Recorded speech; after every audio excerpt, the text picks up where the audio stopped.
بسم اللہ الرحمن الرحیم. السلام علیکم. کنورزیشن وتھ سر ابو یحییٰ کے ساتھ بلال اور معروف آپ لوگوں کے پاس پھر حاضر ہیں. امید ہے کہ آپ لوگ بالکل ٹھیک ہوں گے. خوشخبری کی بات یہ ہے کہ سر ابو یحییٰ کا ناول ادھوری کہانی شائع ہو چکا ہے، اور اس کے علاوہ ایک اور خوشخبری بھی ہے ہمارے پاس، اور وہ یہ کہ جو لوگ ناولز پڑھنا نہیں پسند کرتے اور انہیں مشکل لگتی ہے ریڈنگ، تو ہم نے یہ سوچا کہ ایک ایسی سیریز آپ کی خدمت میں لے کر آئیں جس میں ہم سر کے سارے ناولز کو ڈسکس کریں ون بائی ون، اور ہم سر سے وہ کی پوائنٹس سیکھ سکیں جو سر نے ان میں ڈسکس کیے ہیں. تو بلال، آپ نے جب ناول پڑھا تھا تو آپ کو کیسا لگا تھا؟ کیونکہ آپ بالکل ایک بک ریڈر نہیں ہیں. معروف نے جو بات ابھی پوچھی ہے اسی سے ریلیٹڈ بہت سے ویورز نے، اصل میں معروف نے ایک بات سٹارٹ کر دی تھی میری ٹرانسفارمیشن کی، تو بہت سے لوگوں نے ہم سے سوال کیا کہ میری ٹرانسفارمیشن کیسے ہوئی ہے. میں اس کو تو نہیں ابھی بتاتا کیونکہ ہم نے سر کا ٹائم لیا ہوا ہے اور ہمیں سر کے پاس جانا ہے، لیکن میں اپنے بارے میں تھوڑا سا یہ بتا دیتا ہوں کہ میں بالکل اچھا بک ریڈر نہیں ہوں. میں نے اپنی زندگی میں سوائے فزکس کیمسٹری وغیرہ کے کوئی بکس نہیں پڑھی ہیں.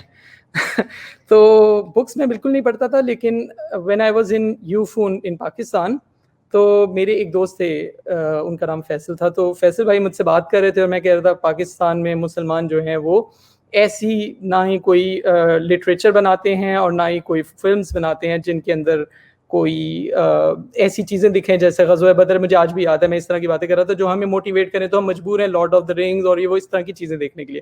تو انہوں نے مجھے کہا کہ اگر تمہیں اتنا ہی شوق ہے تو میں تمہیں ایک بک ریکمینڈ کرتا ہوں تو تم وہ پڑھ لو. خیر میں نے ایکٹنگ کی، میں ضرور پڑھوں گا. میں نے نہیں پڑھی، لیکن اس کے ہر دن مجھ سے پوچھتے تھے تم نے پڑھا ہے. فائنلی میں پریشر میں تھا، میں نے آخر کار بک سٹارٹ کی اور وہی ٹرانسفارمیشن کا ابتدا تھی. لیکن جو چیز ابھی بتانے کی ہے وہ یہ ہے کہ میں نے بک کبھی نہیں پڑھی تھی، اور وہ میری پہلی اور شاید واقعی پہلی بک تھی.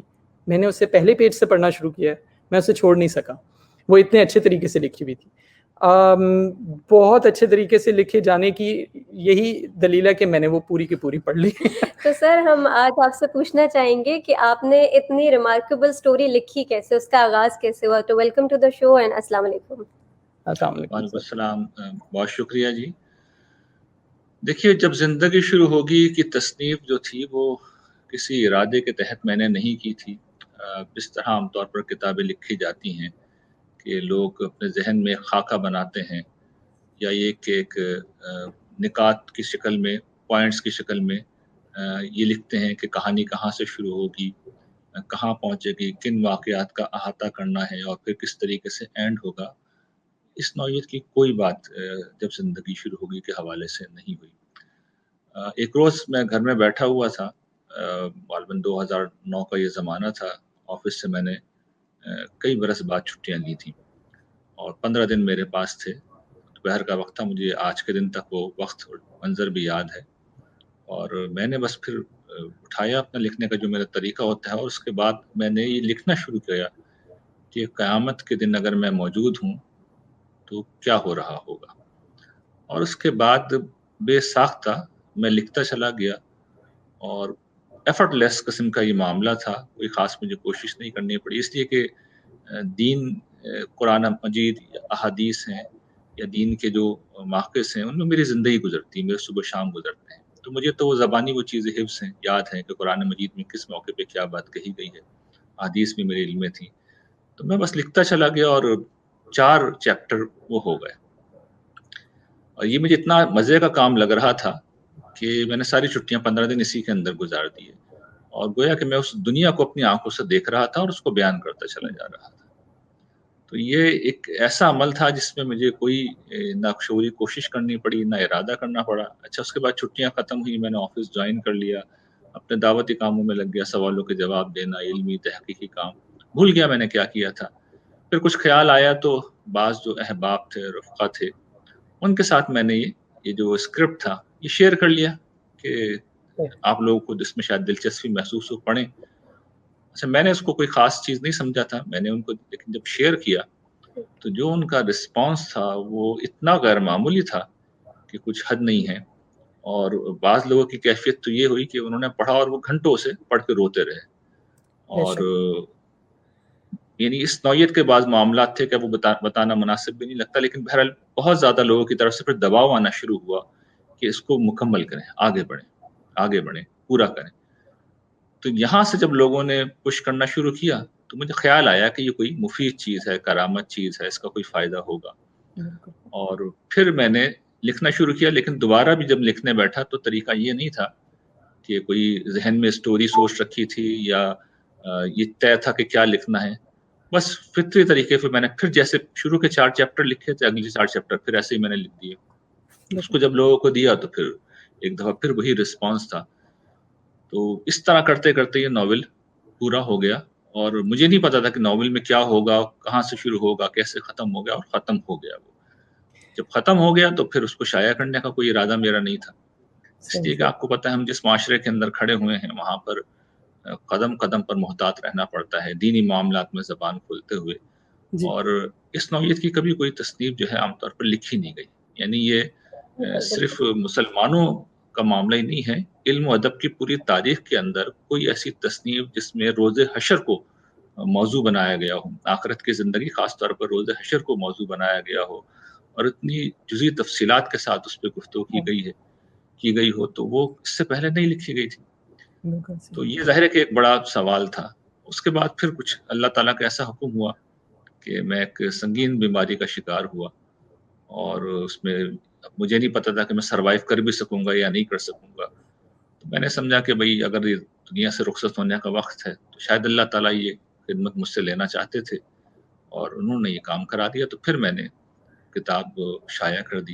یعنی لکھنے کے تقریباً 1.5 سال بعد پھر میں نے یہ کتاب شائع کی، اور شائع کی تو پھر اس نے مقبولیت کے سارے ریکارڈ توڑ دی، اور اللہ تعالیٰ نے اسے غیر معمولی پذیرائی عطا کی. اور پھر وہ فیڈ بیک جس میں سے ایک مثال کے طور پر ابھی بلال نے دیا ہے، اس نوعیت کے فیڈ بیک پھر مجھے آج کے دن تک ملتے رہتے ہیں. بالکل سر ایسا ہے.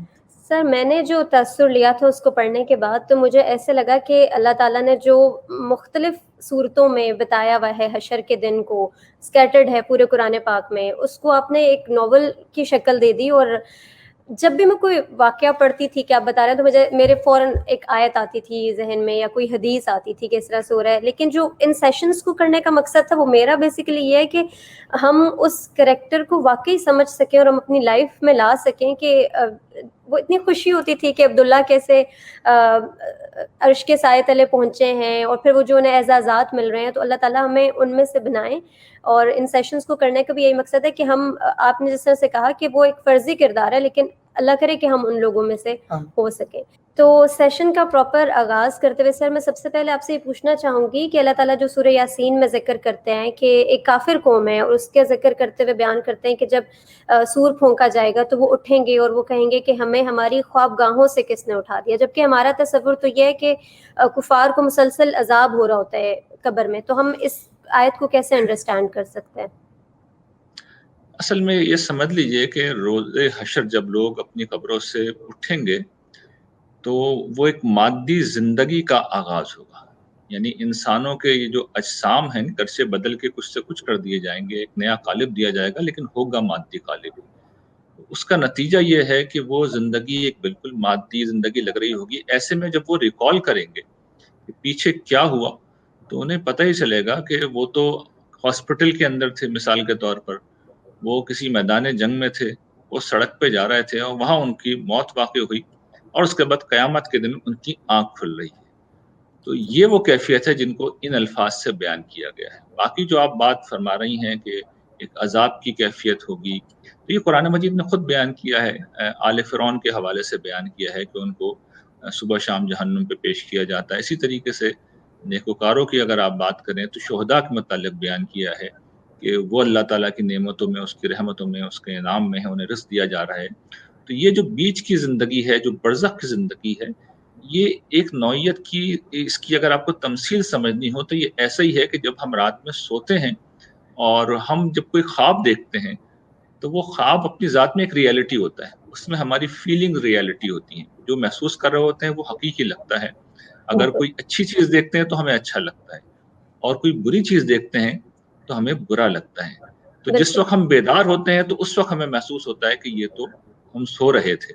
تو گویا کہ حشر کے دن یہی ہوگا کہ اس وقت جو بھی برزخ کے عرصے میں ہم پہ گزری ہے تو اس دوران میں تو وہ حقیقت لگ رہا ہوگا، لیکن اٹھنے کے بعد ہمیں اندازہ ہوگا کہ اصل میں ہم ایک نوعیت کی نیند کی کیفیت میں، اور جو بھی کچھ بھی ہو رہا تھا ہمارے جو اصل وجود ہے جسے عام طور پر روحانی وجود کہا جاتا ہے لیکن قرآن مجید کے زبان میں نفس کہا جاتا ہے، اصل جو ہماری شخصیت ہے اس کے ساتھ پیش آ رہا تھا، لیکن اصل زندگی، مادی زندگی جسے آپ کہہ لیں، وہ پھر اس سور کے ساتھ، جو دوسرا سور پھونکا جائے گا، اس کے ساتھ شروع ہوگا۔ ٹھیک ہے سر۔ سر اسی سے ریلیٹڈ ایک اور سوال بھی میرے ذہن میں ہے اور وہ یہ ہے کہ آخرت کے اندر آپ جب ایسے فیز سے گزریں گے، کوئی بھی انسان ایسے فیز سے گزرے گا جس میں اسے مشکلات ہوں گی اپنی کرتوتوں کی وجہ سے، تو کیا اس کو ایسا موقع بن سکتا ہے کہ وہ جنت میں چلا جائے، وہ سختیاں اس کو اوور کم کر دیں اس کی گناہوں کو؟ جی، قرآن مجید نے اسے بیان کیا ہے اور رسول اللہ صلی اللہ علیہ وسلم نے بھی بیان کیا ہے، احادیث میں اس چیز کا ذکر آتا ہے۔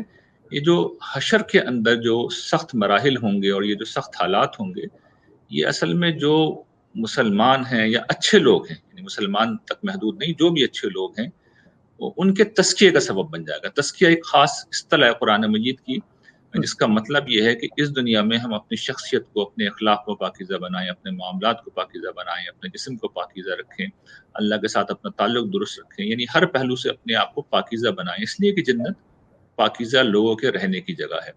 تو جو لوگ اس عمل میں کچھ کوتاہی کر دیتے ہیں لیکن بہرحال وہ نیک ہوتے ہیں، ایمان ان کا درست ہوتا ہے، اللہ کے اوپر ان کا پورا یقین ہوتا ہے، اسی طریقے سے نیکیاں بھی کچھ نہ کچھ ہوتی ہیں، تو یہ جو حشر کی سختیاں ہیں یہ ان کے تزکیے کا سبب بنیں گی، اور جس وقت تک وہ پیشی کے لیے آئیں گے، یعنی اللہ کے حضور پیش ہوں گے، تو گویا کہ یہ جو سختیاں ہیں ان کا تزکیہ کر کے انہیں اس قابل کر چکی ہوں گی کہ اللہ تعالیٰ ان کے گناہوں کے بارے میں کوئی پرسش نہیں کریں اور بس ان کی نیکیوں کو کنسیڈر کر کے ان کو معاف کر دیں۔ تو جمشید کو ایک ایسے ہی کردار کے طور پہ دکھایا گیا۔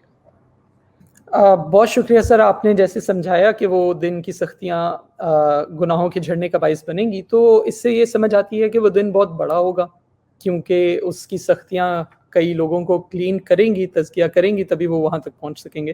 تو کیا وہ دن نیکوکاروں اور برے لوگوں دونوں کے لیے لمبا ہوگا؟ اگر وہ دونوں کے لیے ہوگا تو نیکوکار کیا کر رہے ہوں گے وہاں پہ؟ وہ تو تھوڑا شاید بور ہو جائیں گے، اور اگر بور نہیں ہوں گے تو انتظار تو ہر کسی کو اچھا نہیں لگتا، یعنی انہیں تو جنت ملنے والی ہوگی، انہیں سمجھ آ رہی ہوگی، کیونکہ قرآن سے ہمیں یہی پتہ چلتا ہے، تو وہ تو انتظار ان کو مشکل نہیں پڑ جائے گا؟ نہیں، ایسا کچھ نہیں ہوگا۔ دیکھیے دن تو وہ بہت طویل ہوگا، اس میں کوئی شک نہیں، اس لیے کہ اس وقت بھی دنیا کی آبادی 8 ارب ہے، اور ابتدائی آفرینش سے اگر آپ چلیے حضرت آدم کے زمانے سے، تو اس وقت تک اربوں کی تعداد میں کئی سو ارب ہو سکتا ہے انسان گزر چکے ہوں۔ اب کئی سو ارب انسانوں کا اگر حساب کتاب ہو رہا ہے، ان کے ایک ایک لمحے کا حساب کتاب ہو رہا ہے، اور وہ بڑا ہی یعنی غیر معمولی معاملہ ہوگا، اس کو بھی میں واضح کر دوں، آپ پوری دنیا کے سامنے تنہا کھڑے ہوئے ہوں گے، ایک ایک شخص کو اللہ تعالیٰ بلائیں گے، کوئی جلدی نہیں ہوگی، وقت تو ہوگا ہی نہیں اس زمانے میں، یعنی وقت تو ختم ہو چکا ہوگا۔ تو اب دنیا کے حساب سے آپ سمجھیے کہ جس طرح قرآن مجید بیان کرتا ہے کہ اللہ تعالیٰ کا ایک دن جو ہے وہ 50,000 برس کے برابر بھی ہے، تو بعض روایات میں اس دن کے متعلق کہا گیا ہے کہ 50,000 کے برابر ہوگا، 50,000 سالوں کے برابر ہوگا۔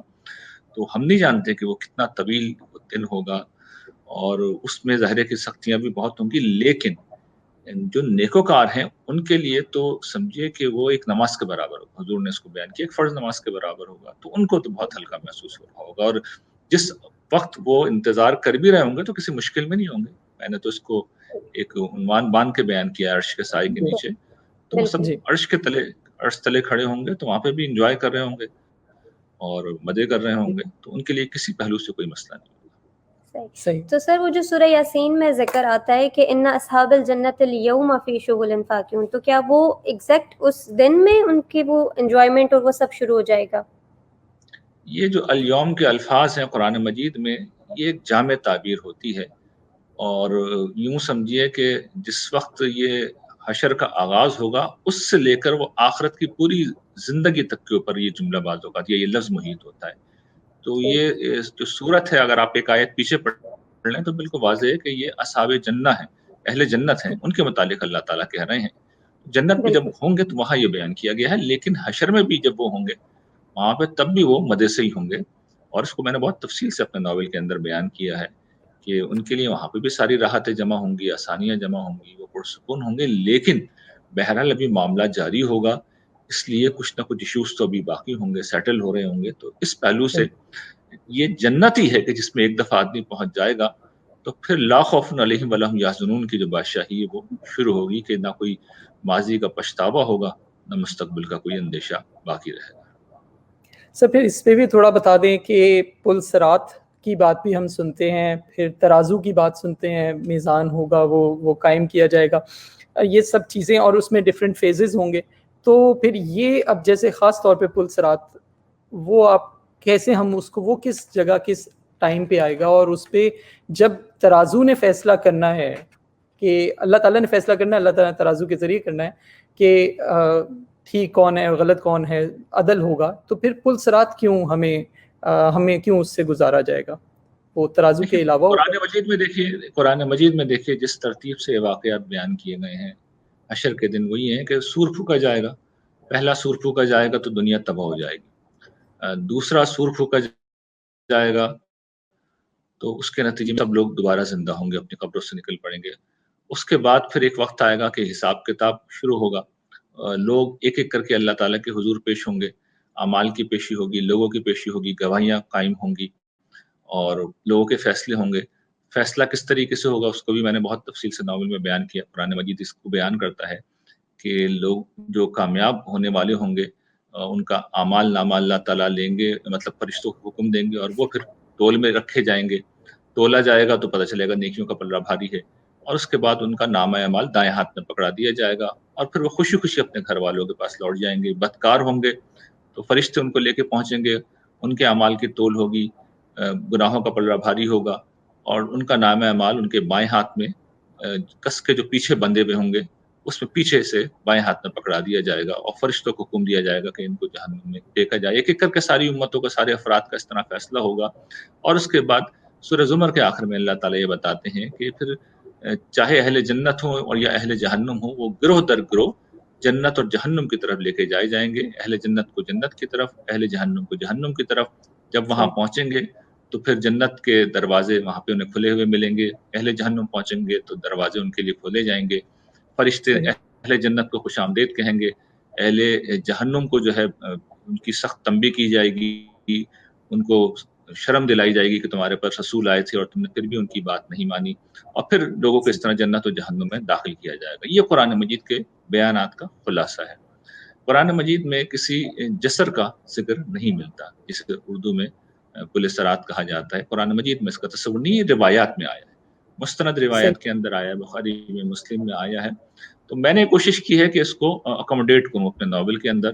میں نے، آپ نے دیکھا ہوگا کہ یہ چونکہ آخری مرحلے کا بیان ہے، روایات میں جس طریقے سے آیا ہے کہ جنت میں جانے کے لیے پھر اس پہ سے گزرنا ہوگا، اس پہ چونکہ سوالات بہت سے وارد ہو جاتے ہیں۔ ابھی جو میں نے قرآن مجید کی بات بیان کی ہے، خاص طور پر سورہ زمر والی، تو اس میں آپ دیکھ لیں وہاں تو ایک بالکل ڈفرینٹ اینگل سے اللہ تعالیٰ پوری بات کو بیان کر رہے ہیں۔ تو چونکہ سوالات بعض پیدا ہو جاتے ہیں کہ ایک شخص کامیاب ہو گیا ہے، اس کا فیصلہ سنایا جا چکا ہے، اس کے بعد پھر اس کے لیے مسائل ہونا یہ سمجھ میں نہیں آتا۔ میں نے کوشش کی ہے کہ اس کو پھر واضح کیا جائے۔ سورہ حدید میں جو کچھ بیان ہوا ہے تو اس کی روشنی میں پھر میں نے اس کو واضح کرنے کی کوشش کی ہے کہ یہ اصل میں منافقین کا ذکر ہے، وہ پھر پکڑے جائیں گے اس موقع کے اوپر، اور اہل ایمان بے خوف و خطر جو ہے جنت میں چلے جائیں گے۔ تو میں نے کوشش کی ہے کہ اس کو کسی طریقے سے ان روایات کو اکوموڈیٹ کر کے لیا جائے، ورنہ بہت سے اہل علم ہیں وہ انہی مشکلات کی بنا پر یہ خیال کرتے ہیں کہ یہ رسول اللہ صلی اللہ علیہ وسلم کو اس دنیا کی تمثیل ہے جو بعض اوقات خوابوں میں اس طرح دکھائی گئی ہے۔ تو یہ امور متشابہات ہوتے ہیں، اس میں اگر کوئی بات واضح نہیں بھی ہوتی تو اس میں پریشان نہیں ہونا چاہیے۔ ظاہر ہے کہ قیامت کے دن ان میں سے ہر چیز کھول دی جائے گی، جو اصل بات ہے، اصولی بات ہے، وہ میں سمجھتا ہوں وہ واضح رہنی چاہیے کہ جو نیکوکار لوگ ہیں ان کو کوئی مسئلہ نہیں ہوگا، موت کے ساتھ ان کے ساری مشکلات ختم ہو جاتی ہیں، اور جن کا معاملہ بین بین ہے یا جنہوں نے گناہوں کی زندگی بھی گزاری ہے، اچھے عمل بھی کرتے ہیں، ان کے لیے حشر کا دن ایک مشکل دن ہوگا۔ تو کوشش کرنی چاہیے کہ زندگی بالکل پاکیزہ گزاریں، اپنے معاملات کلیئر کریں، روزانہ اللہ سے معافی مانگیں، استغفار کریں، اپنی اصلاح کریں، دین کا سب سے بڑی بات یہ کہ دین کا صحیح علم حاصل کریں، ان چیزوں کو سمجھیں جن کی بنیاد پر جنت کی گارنٹی دی گئی، اور ان کو زندگی بنائیں۔ جب یہ کریں گے تو انشاءاللہ موت کے ساتھ ہی فیصلہ ہو جائے گا، حشر تک معاملہ جائے گا ہی نہیں۔ لیکن اگر حشر تک چلا بھی گیا تو جس وقت اللہ کے حضور پیشی ہوگی اور ایک دفعہ فیصلہ سنا دیا گیا آپ کے حق میں، نامہ اعمال دائیں ہاتھ میں دے دیا گیا، تو پھر بندہ بس نہیں کہے گا ہاں مقرؤ کتابیہ، یہ لو میری کتاب پڑھو، میرا نامہ اعمال پڑھو، انی ظننت انی ملاق حسابیہ فہو فی عیشۃ راضیہ۔ تو پھر تو اس کے بعد عیش جامدہ بچے گا، اس کے بعد سارے غم پریشانیاں سب ختم ہو جائیں گی. حشر میں اس کے بعد جتنا بھی قیام ہوگا وہ بہتری ہوگا, اچھا ہی ہوگا, اور اس کے بعد پھر گروہ در گروہ ان لوگوں کو جنت میں لے جایا جائے گا. کوئی مشکل ہوگی تو ہر ایک منافقین کے لیے ہوگی یا کفار کے لیے ہوگی, تو اس بات کو سمجھ لینا چاہیے. تو سر جیسے آپ نے ابھی بیان کیا کہ ہر جو نیکوکار ہوں گے جنہیں دائیں ہاتھ میں دیا جائے گا وہ کہیں گے کہ ہاؤ مکرو کتابیہ. کبھی مجھے ذہن میں ایسا آتا ہے کہ ہم جیسے حشر کا میدان بہت بڑا ہے تو ہم شاید کہیں لاسٹ ہوں گے یا شاید ہمارے فیملی ممبرز ہمارے آس پاس نہ ہو, اور کبھی اس بات سے بھی ڈر لگتا ہے کہ جو ہمارے اعمال ہیں وہ سب دیکھ رہے ہوں گے کیا, یا اللہ تعالیٰ انڈیویجولی سب کو اپنے اپنے دکھائیں گے اعمال. نہیں, اعمال جو ہے سب کے سامنے ہو رہا ہوگا, پورا معاملہ سب کے سامنے ہو رہا ہوگا. یعنی اس دن کی سب سے خوفناک بات یہی ہے کہ جتنی بھی رسوائی ہوگی سب کے سامنے ہوگی, اور جتنی بھی عزت افزائی ہوگی سب کے سامنے ہوگی. یعنی یہ اپنی ذات میں بہت بڑا عذاب اور بہت بڑی عزت ہے کہ آپ کو داد دی جائے اور سب کے سامنے دی جائے, اور آپ کو رسوا کیا جائے اور سب کے سامنے کیا جائے. تو یہ اس دن کی بڑی ہی خوفناک چیز ہے. میں نے یہ بات ناول میں واضح کرنے کی کوشش کی ہے کہ جس وقت لوگ اپنی خبروں سے بیدار ہوں گے تو ظاہر ہے کہ جس جگہ مرے ہوں گے, دفنائے گئے ہوں گے, وہیں سے نکالے جائیں گے. اس وقت ہو سکتا ہے کہ کوئی اپنے والدین سے دور ہو, لیکن رفتہ رفتہ سب ایک دوسرے سے ملتے چلے جائیں گے. اور جس وقت نامہ اعمال لے کے فرشتے پیش کریں گے کسی انسان کو, تو اس وقت ہر شخص دیکھ رہا ہوگا کہ اس کے ساتھ کیا ہو رہا ہے. تو یہ تو ایسا تماشا ہوگا کہ اللہ کی پناہ مانگنی چاہیے اس دن کی رسوائی سے. اور بعض اوقات تو صورتحال ایسی ہوگی کہ اگر کوئی شخص ضبط میں آ گیا تو اللہ سے کہے گا پروردگار مجھے جہنم میں ڈال دیں, مجھ سے سختی برداشت نہیں ہوتی. بہت شکریہ سر. میں یہ بھی ساتھ جاننا چاہ رہا تھا اور اپنے ویورز کو بھی بتانا چاہ رہا تھا کہ آپ عرش کے سائے کے تلے بات کرتے ہیں, اور وہ ابھی آپ نے بتایا وہ سب سے زیادہ سیکیورڈ ہوں گے, اور وہی زبردست کامیابی ہے کم از کم اس دن کے لیے, کیونکہ جنت تو کسی اور کو بھی مل جائے گی جس نے, جیسے جمشید کریکٹر ہے کہ زندگی میں کچھ اتنا بھی اچھا پازیٹیو نہیں تھا لیکن وہ گزر. لیکن اس عرش قیامت کے دن کی جو کامیابی ہے وہ یہی ہے کہ اس دن جو لوگ عرش کے سائے تلے ہوں گے. سر آپ تھوڑا سا اس پہ بھی ہمیں بتا دیں کہ عرش کے سائے تلے کون لوگ ہوں گے, یعنی ان ادر ورڈز کیا. ایک بات تو یہ واضح کر دوں کہ کامیابی اصل میں یہ ہے کہ انسان کی موت اس حال میں آئے کہ خدا کی رحمت کے فرشتے اس کا استقبال کر رہے ہیں. اصل میں کامیابی یہاں سے شروع ہوتی ہے. ایسے لوگ جب مریں گے تو فرشتے ان کو استقبال کریں گے, ان کو اللہ تعالیٰ کے حضور پیش کیا جائے گا, داد و تحسین دی جائے گی, ان کو برزخ میں اچھے احوال ملیں گے. جب وہ اٹھائے جائیں گے تو فرشتے فوراً ان کے پاس آ جائیں گے اور اپنے ساتھ لے کے ان کو فوراً ہی خدا کی رحمت کے سائے میں چلے جائیں گے. یہ وہ جگہ ہے جس کے بارے میں آپ سوال کر رہے ہیں. تو قرآن مجید نے اس بات کو جس طرح بیان کیا ہے, ہر وہ شخص جس نے اپنی زندگی مجموعی طور پر نیکی کے معیارات کے مطابق گزاری اور ان معیارات کے مطابق وہ کامیاب رہا, اس کی موت کے ساتھ یہی معاملہ ہوگا. تو اس میں کسی خاص گروہ کی تخصیص نہیں ہے. البتہ یہ بات ہے کہ رسول اللہ صلی اللہ علیہ وسلم نے بعض روایات میں کچھ خاص لوگوں کا خصوصیت کے ساتھ نام لے کے ذکر کر دیا. مثال کے طور پر حکمران جو عادل ہو, زنا سے بچنے والے نوجوان, عبادت گزار نوجوان, خدا کی یاد میں رونے والے لوگ, مسجدوں میں جن لوگوں کا دل لگا ہوا ہو. لیکن اس طرح کی جو حضور کی جو ارشادات ہوتے ہیں اس کا مطلب یہ نہیں ہوتا کہ صرف یہی لوگ ہوں گے اور باقی نہیں ہوں گے. ان کا خصوصیت سے حضور تذکرہ کرتے ہیں. تو یہ حدیث کا ایک خاص طریقہ ہے, حضور کا یہ طریقہ ہے, وہ جو بیان کرتے ہیں اس طرح کی چیزوں کو. تو اس کا مطلب یہ نہیں ہوتا کہ بس یہی لوگ ہوں گے اور باقی کوئی نہیں ہوگا. نہیں, قرآن مجید تو واضح کرتا ہے کہ جتنے بھی اہل ایمان ہوں گے جن کا استقبال فرشتے موت کے وقت کر لیں گے, ان سب کے ساتھ یہی ہوگا. اگلے کسی مرحلے میں انہیں پرابلم نہیں ہوگی, یعنی موت کے ساتھ ہی فیصلہ ہو جاتا ہے. تو تمام نیکوکاروں کے ساتھ ہی ہوگا. لیکن جن لوگوں نے خصوصیت کے ساتھ وہ اعمال کیے ہیں تو ان کے تو پھر زیادہ ان کی اہمیت ہے, ان کی سگنیفیکینس. تو کوشش ہمیں یہ کرنی چاہیے کہ مجموعی طور پہ ایک اچھی زندگی گزاریں. میں نے تو جو اصل خدمت سر انجام دی ہے وہ یہ ہے کہ ایمان و اخلاق کے ان تقاضوں کو بالکل متعین کر کے واضح کر دیا ہے جن پہ جنت کی گارنٹی قرآن مجید نے دے رکھی ہے. تو ان اعمال پہ جس وقت ہم فوکس کریں گے تو انشاءاللہ ادھر موت آئے گی اور ادھر ہمارے حق میں انشاءاللہ فیصلہ ہو جائے گا. آمین. تو اللہ تعالیٰ ہمیں واقعی ان لوگوں میں سے کریں سر جو اس طرح کی الٹیمیٹ سکسیس لے سکیں. تو جزاک اللہ خیر آپ کے آج کے ٹائم کے لیے. ہم انشاءاللہ انہی سیشنز کو کنٹینیو کریں گے اور ہم ویٹ کریں گے کہ ہمارے ویورز اگر کچھ اور مزید کوسچنز پوچھنا چاہیں تو وہ ضرور ہمیں کمنٹ سیکشن میں بتائیں. اور میرے اور بلال کے بھی بہت سارے کوسچن ہیں جو ہم آپ سے انشاءاللہ نیکسٹ سیشن میں پوچھیں گے. جزاک اللہ. تھینک یو سر, بہت شکریہ. بہت شکریہ جی آپ کا بھی. السلام علیکم. السلام علیکم. وعلیکم السلام.